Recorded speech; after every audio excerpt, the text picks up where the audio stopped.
صباح الخير. مدينة متصلة بأحدث شبكة طرق تمتد لأكثر من 600 كيلومتر من داخل العاصمة الإدارية الجديدة، من قلب الحي الحكومي عند نقطة تجمع أتوبيسات العاصمة الإدارية الجديدة.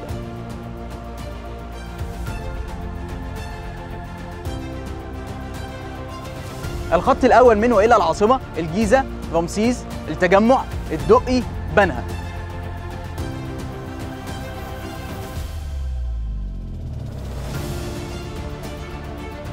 الخط الثاني داخل العاصمة LRT، مدينة المعرفة، جهاز العاصمة، الجامعة الكندية والجامعة الأوروبية والمدينة الرياضية.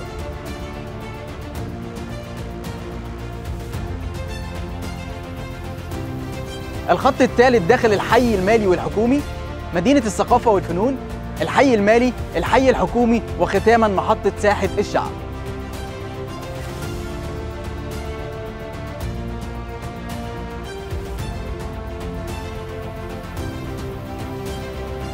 دلوقتي هاخد حضراتكم في جولة من خلال الخط الثالث داخل العاصمة الإدارية الجديدة.